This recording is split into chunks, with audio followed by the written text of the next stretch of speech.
మన యొక్క కుటుంబాలను ముందుకు నడిపిస్తున్నటువంటి చాలని జీతంతో చేస్తున్నటువంటి సందర్భాన్ని దృష్టిలో తీసుకొని ఈరోజు డిఎస్సి ముట్టడి కార్యక్రమానికి వచ్చినటువంటి ప్రతి మిత్రునికి ఎంఎస్టీ తరఫున హృదయపూర్వక నమస్కారాలు. సోదరులారా, నేను 11 ఏళ్ల పాటు మోడల్ స్కూల్ ప్రిన్సిపాల్గా పనిచేసిన.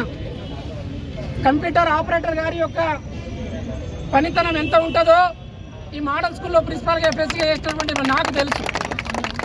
ఒక పీడీ లేకుంటే ఈ మోడల్ స్కూల్ ఎట్లా రన్ అవుతాయనేటువంటిది ప్రొద్దున్న నుంచి సాయంత్రం పిల్లలు ఇంటికి పోయేంత వరకు పూర్తి బాధ్యతను మోసేది పీడీలు మాత్రమే మోస్తారు, ఏ టీచర్ మోయాడు. కాబట్టి దయచేసి మేము గవర్నమెంట్కు పదే ఈ విన్నపాన్ని ఈరోజు కొండయ్య సారు నేను చాలాసార్లు ఇప్పటికే సెక్రటరీకి చాలాసార్లు వెళ్ళడం జరిగింది.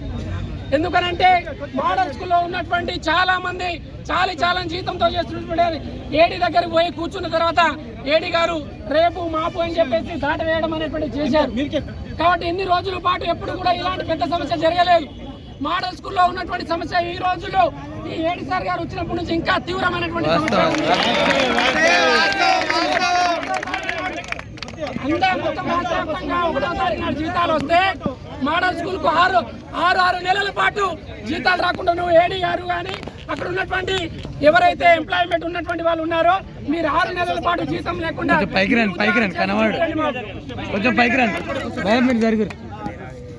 ఇంకో స్టెప్ ఎక్కువ సార్. కాబట్టి మేము గొంతెమ్మ కోరికలను మేము కోరట్లేదు. మాకు రావాల్సినటువంటి జీతాన్ని నెలసరి జీతాన్ని మీరు నెల జీతాలు చెల్లించాలని అంటున్నాం. ఏదైతే జిఎస్టీ ఉందో ఆ జిఎస్టీని తొలగించాలని అంటున్నాం.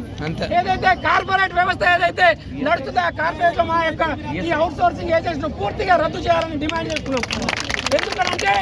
ఎందుకనంటే చాలా జీతంలో ఉన్నటువంటి వాళ్ళం.